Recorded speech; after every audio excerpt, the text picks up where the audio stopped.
Hello everybody, welcome back to the channel. My name is Larry Bodenheimer, and today we're taking a look at JanelaRAT. Now, JanelaRAT is a 32-bit Trojan which targets Windows operating systems from 8.1 and up. Now, I'll go ahead and point out this is malware that we actually reviewed in a live stream the day before this came out. So to make it unique, I have obviously gotten a newer variant of it, but I've also, for the first time ever, reviewed the malware statically before we did a video of dynamic analysis. So I'm doing this pretty much to give you some insight on what the malware was actually made for and some cool Easter eggs. If that's something you guys want to see in future videos, it would make them a little bit longer, but I feel like it would make them more interesting. Just let me know what you guys think about that in the comments. This will be a trial run, and if you guys enjoy it, we may do me doing static analysis before I run the malware dynamically for the video. So something I almost immediately figured out while I was running this statically is that this is actually a variant of BXRAT. And BXRAT is a remote access Trojan that came out in, I believe, 2015. I may be wrong on the year, give or take one, but it came out a very long time ago. There hasn't been any new variants in almost forever, which is why it has so few detections on VirusTotal. But another thing is, this is heavily modified to the point where it's pretty much its own thing. The only reason I figured this out is because I personally statically analyzed BXRAT before, and I picked up on some strings and some ways that the malware code was written, only in the sense that another author would have written them in separately. But I did also notice that there were ways that the malware was written in a different kind of form, as of more than one person had worked on it. And to confirm my suspicion, I did go onto a malware forum to talk about it, but while I was looking for other things, I've also confirmed on several websites that this is a heavily modified version of BXRAT. Now, it's modified enough to the point where it's its own unique thing. Don't get me wrong. The person that actually wrote this isn't just a skid who copied and pasted malware, but it is just something to keep in mind. Now, if you guys saw the live stream, you will know that this malware was written in Portuguese. However, I also figured out while I was doing research online that this was made primarily to target banks and financial institutions in Latin America. It's probably most likely written just for Brazil because A, the malware is in Portuguese, and B, the vast majority of these servers that the malware communicates to is in Brazil. I think there's 2 in the USA and 1 in Canada, actually, but all of the other ones are in Brazil. It may have spread out of Brazil, but I do believe that's where it originated. And after looking at some static code and some decrypted strings, I have seen that the person is almost positively natively Portuguese speaking. I didn't see anything that made me think that maybe they learned Portuguese as a secondary language and spoke another language as a primary, because, you can kind of tell. But other than that, one more thing to note is that this abuses DLL sideloading techniques. I've seen some legitimate sources like Microsoft, but I've also, curiously enough, seen VMware. And one thing to point out, this is a VMware virtual machine, and while it says it has anti-debug, it doesn't stop us from running it in the virtual machine. Neither the variant we live streamed or this variant actually does that. That doesn't necessarily mean just because you're DLL sideloading something from a source means you have anti-debug for it, but I thought it was interesting that we're able to run it in a virtual machine for that. Now, before we run the malware, we're going to take a look at the Threat Insights portal, courtesy of Nike Analytics. As you can see, this was last analyzed 21 minutes ago. The size is 7.67 megabytes. It was uploaded by Guest, which is yours truly, and it has a reputation of 0, as nobody has rated it yet on the website. If we come down here to detections, we can see CyberFortress gives it a malicious confidence of 99.9%, with the tags of shellcode, dropper, and virus. We go to VirusTotal, it only has a 15.8% detection, and no popular threat label, it's just a Trojan. Hatching Triage does give it 100% malicious confidence. AnyRun also gives it 100% malicious confidence, but they give it a threat level of 2 and malicious activity. Threat Zone says it's suspicious with a score of 2, and Kaspersky OpenTip does confirm that there is malware in the file. If we go to File Identifiers under Details, We can see the MD5, the SHA-1, and the SHA-256 for this video. And if you're interested in following along either during the video or afterwards, it will also be in the comment section down below.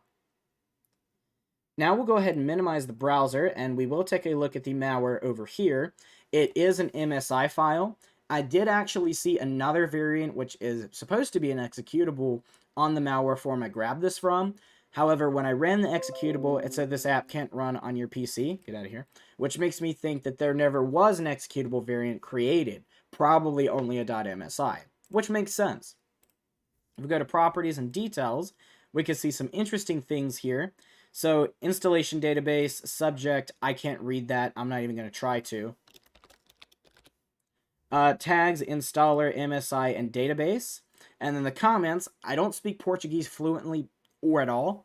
However, I did put it in Google Translate, and it says the installer database contains the logic and data necessary to install whatever, right? Program name, advanced installer 18.3, build something, so on. And of course, it says this was created in 2009, which I'm sure is very believable. So we'll go ahead and close that. Last thing we'll do is show the tools we'll be using to analyze the malware. We have System Informer. Go ahead and get that ready to go. You can ignore this. That's just Microsoft Edge updating. Wireshark, which we'll go ahead and open. Zooey, which we'll put right there. That's fine. And then Process Monitor, which we'll go ahead and erase that and start a new process capture for. Now all that's really left to do is run the malware, and if you haven't seen the live stream, I think you're going to be... Get out of here. I think you're going to be very interested in what it actually does. So we'll go ahead and run it, and we get this window that says, Por favor, espera encanto o Windows configura o whatever. Recogiendo informaciones necesarias. I'm sure I butchered all of those words. But as you can see, we do have one msiexec.exe, and then we have one over here in processes, or I'm sorry, services, with two underneath it. It's just something to point out. It is using quite a bit of the CPU as well. And if we give it a little bit of time, it's going to start doing things that are very unique. Now, while it may be a Trojan in the sense that it pretends to be something else when you install it, it also, once you run it, it makes no effort of hiding what it really is. So we've got this executable down here. It is a random string. It is literally just a random alpha case list of letters. No numbers or symbols or anything like that. And it is random every time that you run the malware.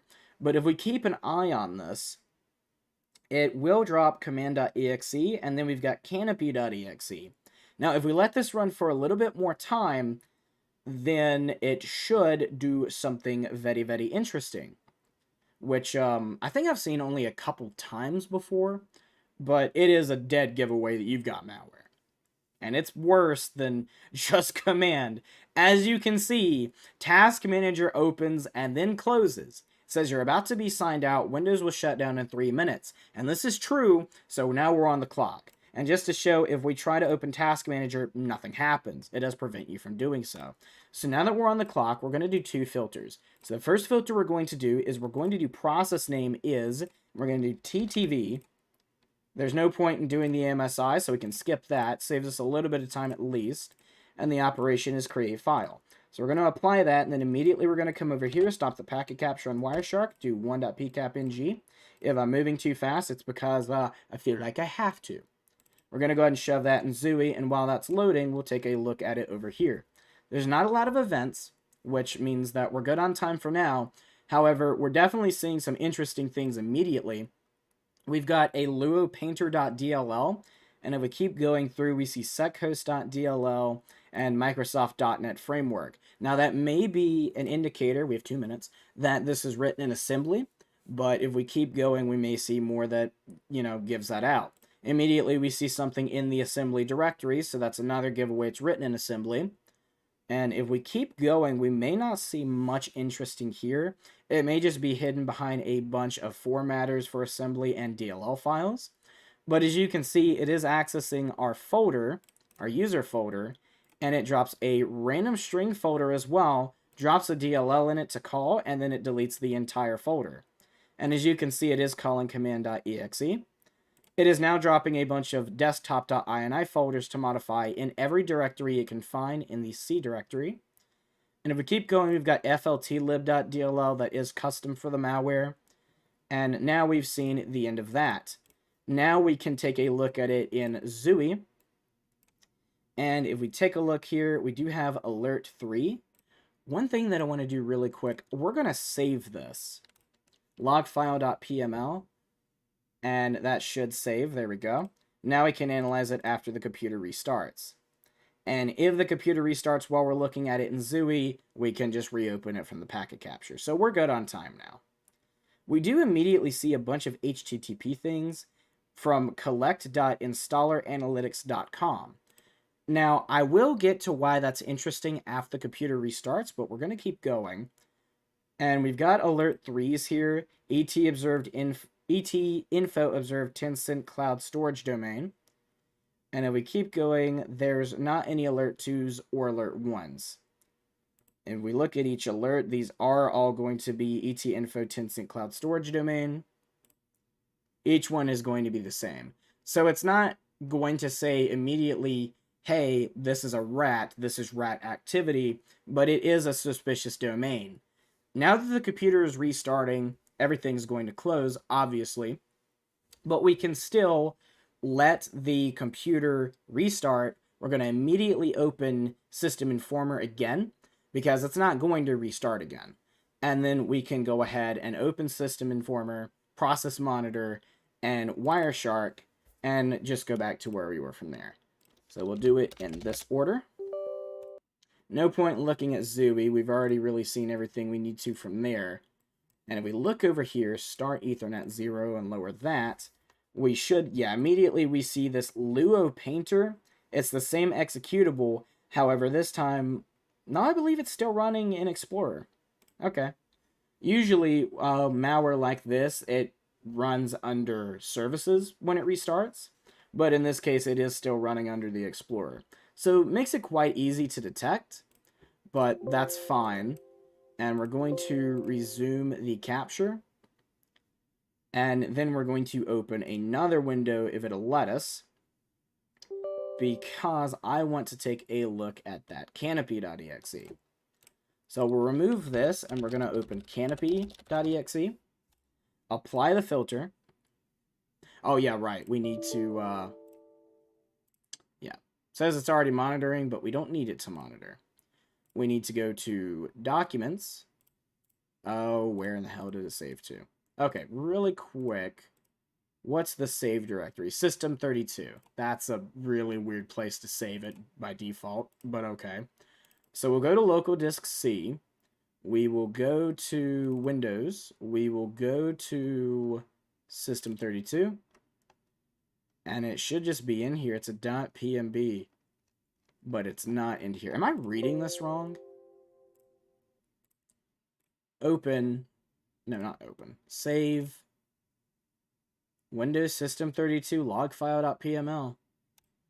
That is what we saved it as. I don't know why it's being so difficult. Let me try one more time. Okay. This PC. C. Windows. System32. Log file. Oh, it's in the log files directory. Why couldn't it just say that? Wait, no, it's not. I don't know what's going on. But, that's okay. Because it should still be running. No, canopy.exe does not reopen. Well, there wasn't much interesting there. Most of the interesting stuff in terms of processes that we were going to take a look at was under the TTV anyway. So that's fine. It's just annoying. Don't you just love it when computers don't work the way you want them to? So we'll go ahead and close this process monitor. We've still got the other one open. I just closed the active one. Shit. Alright, well, we're off to a really good start for reviewing this malware, aren't we? But even though we've got Wireshark open, we're not seeing too much that's suspicious, in a sense. We do have a bunch of TCP retransmissions, but they're from a Microsoft IP. So, while you shouldn't always just ignore that, it is something that I'm not going to pay much attention to in this case, because I have predetermined knowledge from static analysis. One that I'm interested in, however, is this 184 IP. So if we go to VirusTotal, and we go ahead and shove this MSI back in here, if we go to relations, that is not one of the... Okay, it was the 167 I was thinking about. So here is the string of servers that it does connect to. We have 3 US IP addresses, my fault, and 1 Canadian one, and the rest are out of Brazil. So 7 out of Brazil, it's all from a 4.3 IP. Just something to keep in mind. But the malware is not going to do much else that's interesting in the way of doing anything visually. So this is really all we got. However, I'm not going to stop here because I'm going to also go ahead and put it through, put some of these IP addresses through AbuseIPDB and Whois. So, oh yeah, and if you want to make sure, Nix Loves Xerneas also gives it 6 IOCs for JanelaRAT. So, there you go. But we do have 4 contacted domains. Now, something that I thought was interesting, HTTP connections to collect.installeranalytics.com, because this is supposed to be down. And it may still be. It says it was last analyzed 3 days ago. It could have been brought back up. You really don't know for sure, but we're going to try to go to this IP ourselves. It's probably going to say, like, connection refused, even if it is up, but I do just want to check on my own. And cannot get. Okay. So that makes sense. It may still be a 404, but it has a custom page. So that may be why. But I'm also going to go ahead and put it in AbuseIPDB and Whois. So we'll close these 2 tabs really quick. It's going to make me do a CAPTCHA here. And then we will shove this in Whois. Client delete prohibited, client renew prohibited. Okay, it's a GoDaddy LLC, registration private. Okay, domains by proxy.com. So there's not any public information here. It says it's out of Tempe, Arizona. So that's immediately something suspicious on its own. However, if we can go to VirusTotal and grab something like this. Let's grab this Canadian IP and shove that through AbuseIPDB. Is not found in their database. So I'm wondering who's detecting this. So if we go ahead and open this in a new tab, it's detected by criminal IP. However, there's no community score rating for it. It does have relations, though. 3 communicating files, which all have detections. A zip, an MSI, which is actually the exact same one we have, and then a .exe. Interesting. Okay. And then none of these Brazilian IPs have any detections. However, we do also have this cost.sa-saopaulo.myqcloud.com. I have no idea what any of that is. But if I try to connect to it directly, it goes to an XML file. It doesn't have any style information. This is all we get. So access denied, check authentication failure because signature is empty. So it's looking for a signature to be able to access this web page, and it brings us to an HTTP landing XML file. So, unfortunate. We're not going to be able to connect to that, but at least we have a custom response. So if we go back to here, I also want to put that in the Whois. So we put that in Whois. It also... This one's out of China. Really? That's odd. That's out of Guangdong province in China. Huh. Okay. Mark Monitor Information Technology, Shanghai. Again, don't go harassing anybody. This is only for educational purposes. Okay, and that's all that we've got.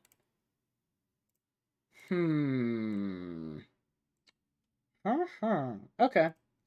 Well, definitely something we'll want to keep in mind. So while the server itself may be based out of Brazil and with a... This is the wrong one. No wonder I couldn't find it. With a name like saopaulo.myqcloud.com, you can only assume that it is. It does look like the registrar is, as a matter of fact, out of Shanghai, or Guangdong province at least. It just has a registrar of Shanghai. Either way, we know it's in China. But that's going to be about it. I mean, we can look at one of these Brazilian IPs really quick just for being thorough, but I'm not going to go through all of them. It wasn't found in their database. The ISP is Asia Pacific Network Information Center, and the country is Brazil, and what'd you guess? It's out of Sao Paulo. No point in even putting that in who is. Just wanted to check the location. But that is it for the malware. Now, if we take a look over here, it does have persistence. The canopy.exe didn't open again. However, we do still have this TTV, and this will stay open until you actually download some antivirus to remove it, which shouldn't be too hard. It doesn't have any anti-debugging features that I've even seen. We can still open Task Manager after the computer restarts, and it didn't do anything to actually hide itself from Task Manager. It doesn't close itself once you open it. And if we sort by name, we should be able to go down here and see Luo Painter. That is one way that it tries to hide itself, but as you can see here, Luo Painter is just the description of this random string. So that's one way of doing it, I guess, but it's not very good. It's not a great obfuscation tactic. And if we wanted to open even something like regedit, let's do, is it Control R? Control Shift R? Okay, I have no idea how to open run, apparently. Yippee! So we're just going to type it. Why are we not typing? Hello? Okay, that works. Regedit. And if we open it, it does actually open. So again, no real way of trying to hide itself or do anything like that. And once you install it and it opens Task Manager and restarts your computer, you pretty much already know. But by the time you remove it, if it's gotten itself wedged that much into your computer, it may already be too late. Either way, that's going to be it for the video. I hope you guys did enjoy this detailed analysis of JanelaRAT. My name is Larry Bodenheimer. You guys have been amazing, and I will see you in the next one.